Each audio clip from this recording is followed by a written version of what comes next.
Hello, everyone, and welcome to today's dialogue. Let me ask you something. Have you ever met someone new and suddenly forgotten what to say?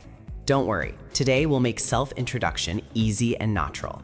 That happens to many learners. They know English words, but they feel nervous. A simple introduction can open doors to new friendships, jobs, and great conversations. Let's learn how to do it confidently.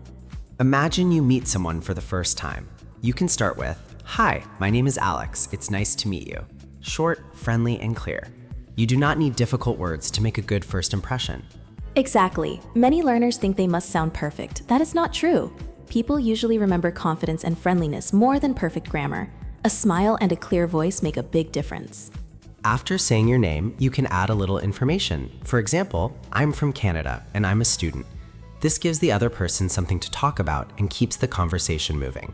Here's a useful tip. Use I'm instead of I am in casual conversations. Native speakers do this all the time. It sounds natural and helps your English flow more smoothly. Let's make it a little more interesting. You can say, "I'm really interested in photography and traveling." Talking about your interests makes you sound more personal and memorable. And if you are not sure what hobby to mention, just be honest. Maybe you enjoy movies, football, music, reading, or learning English. Real answers always sound better than complicated ones. Here is a funny mistake some learners make. When asked about themselves, they start telling their entire life story. Keep it simple. A good introduction is short, friendly, and easy to understand. That's right. Think of it as opening a door, not giving a long speech. Say your name, where you are from, and one or two interesting facts. That is often enough to start a great conversation. One thing that makes a self-introduction stronger is talking about what you do.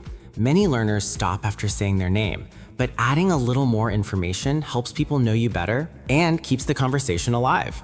Absolutely. For example, you can say, "I'm a university student," or "I work in a small company." If you do not have a job right now, you can simply say, "I'm currently studying English." That word currently is very useful. It means at the present time. Listen to this example. I'm currently learning English because I want to communicate with people from different countries. That sounds natural and clear. Another useful phrase is, "I'm interested in." For example, "I'm interested in technology," or "I'm interested in meeting new people." It shows your personality in a simple way. Let's talk about confidence for a moment. Many learners worry about making mistakes during introductions. The truth is that mistakes are part of learning. Speaking is much better than staying silent. Exactly. Imagine two learners. One speaks with a few mistakes but communicates confidently. The other says nothing because they are afraid. The first learner will improve much faster through practice. Here is a great expression. I'm looking forward to.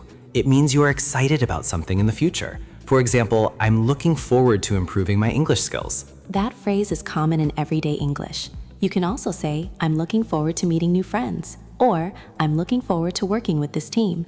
It sounds positive and friendly. When introducing yourself, try to speak clearly rather than quickly. Many people think fast English is impressive, but clear English is much more effective, especially when meeting someone for the first time. And remember, a good self-introduction is not about showing perfect English. It is about making a connection. When people understand you and feel comfortable talking with you, your introduction has done its job. Have you ever noticed that some people become easy to remember after only 1 minute of conversation? It is not because they use difficult English. It is because they share interesting information about themselves in a simple and friendly way. After saying your name and what you do, try adding something unique. For example, "I enjoy learning languages." "I love hiking on weekends." Or "I'm a big fan of football." These small details make your introduction more personal and help others connect with you.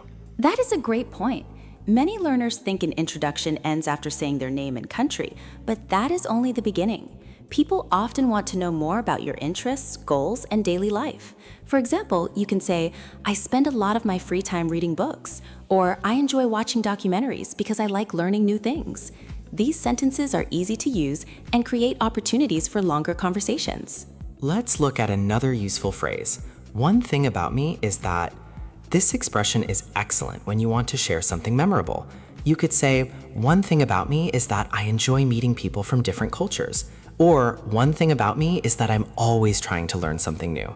This structure sounds natural and helps you express your personality with confidence. I like that phrase because it feels conversational. Here's another tip. Instead of giving very short answers, Try adding one extra sentence. For example, if someone asks, "What do you do?" you can answer, "I'm a student and I'm studying business because I hope to start my own company one day." That extra information makes the conversation much more interesting. Exactly. Another common question is, where are you from? Many learners answer with only the name of their country. You can make your answer stronger by adding a little detail. For example, I'm from Afghanistan. It's a beautiful country with a rich history and friendly people. A simple expansion like this helps improve your speaking skills and keeps the conversation moving naturally. And don't forget about your goals. Goals tell people what matters to you. You can say, "My goal is to become fluent in English," or "I'm working hard to improve my communication skills." These statements are motivating and show that you are focused on personal growth. Here is a vocabulary tip. The word passionate means having strong interest or enthusiasm for something. For example, I'm passionate about learning English, or I'm passionate about helping others. It is a powerful word that can make your introduction sound more advanced while still being easy to understand. That's true. Another useful expression is, "I've always been interested in." Listen to this example. "I've always been interested in technology and how it changes our lives." This phrase helps you talk about long-term interests and sounds very natural in conversations. Let's also talk about confidence. Confidence does not mean speaking loudly or perfectly. It means believing that your message is worth sharing. Even if your English is not perfect, your experiences, ideas, and personality are valuable. Every time you introduce yourself, you are practicing a skill that will help you in school, work, travel, and everyday life. And remember, the best introductions sound natural, not memorized. Instead of trying to remember a long speech, learn a few useful patterns and make them your own. Talk about your name, your background, your interests, and your goals. When you speak from real experience, your English sounds more authentic and much easier to understand. A strong self-introduction is really a combination of simple English and genuine personality. You do not need fancy vocabulary or complicated grammar. You just need a clear message, a positive attitude, and a willingness to communicate. The more you practice introducing yourself, the more comfortable and confident you will become. That is the key. Every conversation starts with an introduction, and every introduction is an opportunity. It can lead to a new friendship, a new learning experience, or even a new career opportunity. The more effectively you introduce yourself, the more doors you can open in your life through English. Now, let's talk about something that can make your self-introduction much more natural: asking questions after introducing yourself. Many learners introduce themselves well, but then the conversation suddenly stops. A great conversation is like a game of tennis. You do not keep the ball to yourself. You send it back to the other person. After saying, "My name is Alex, I'm from Canada, and I enjoy photography," you can ask, "What about you?" or "Where are you from?" These simple questions keep the conversation alive. That is such an important skill. In fact, good communicators are not only good speakers, they are also good listeners. When someone answers your question, show interest in their response. You can say, "That's interesting," "Really?" or "That sounds great." These small expressions make conversations feel friendly and natural. Let's learn a useful phrase. It's great to meet someone who. For example, it's great to meet someone who enjoys learning languages, or it's great to meet someone who loves reading. This phrase helps create an instant connection with the other person. And here's another helpful expression: we have something in common. This means both people share a similar interest or experience. For example, we both enjoy football. We have something in common. Native speakers use this phrase quite often. Sometimes learners worry because they think their lives are not interesting enough to talk about. But interesting conversations are not created by exciting lives. They are created by genuine curiosity. Even simple topics like favorite food, hobbies, daily routines, or future dreams can lead to enjoyable conversations. Exactly. Imagine someone says, "I enjoy cooking." Instead of changing the topic, you can ask, "What do you like to cook?" Suddenly, the conversation becomes longer and more meaningful. Good conversations grow from simple questions.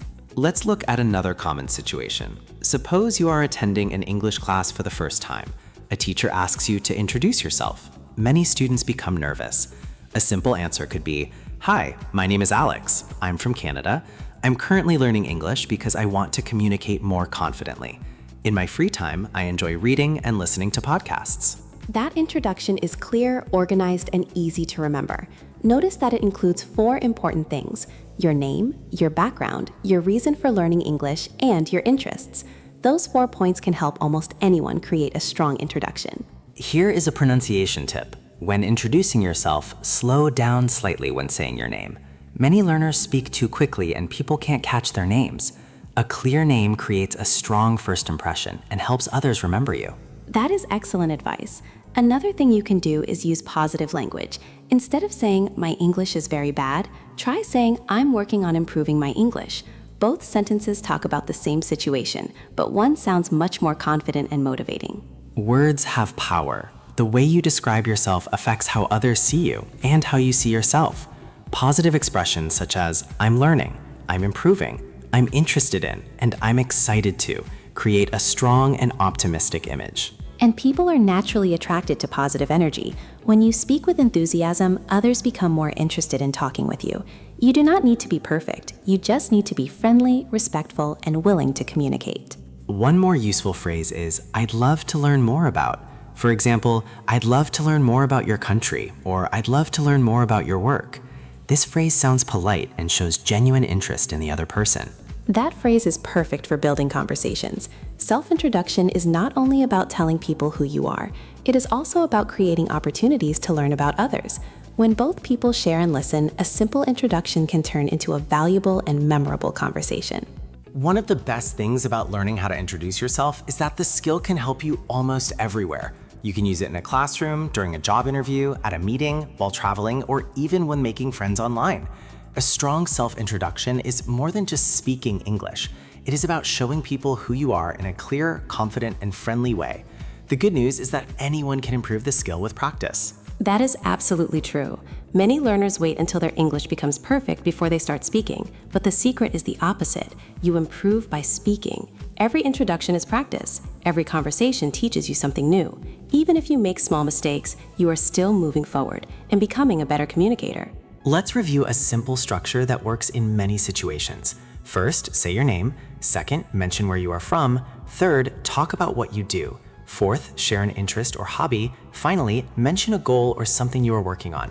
This structure is easy to remember and sounds natural in real-life conversations. And remember to make it personal. Don't just copy someone else's introduction. Use your own story. Maybe you enjoy sports, music, books, technology, cooking, or learning languages. When you talk about things that are real to you, your confidence grows and your English sounds more natural. Another important lesson is that communication is not a competition.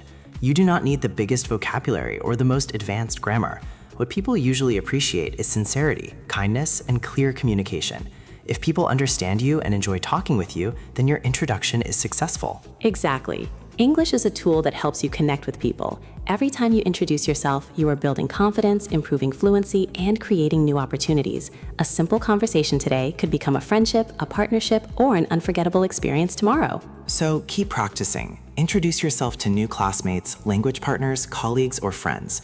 Try new phrases, learn from your mistakes, and celebrate your progress.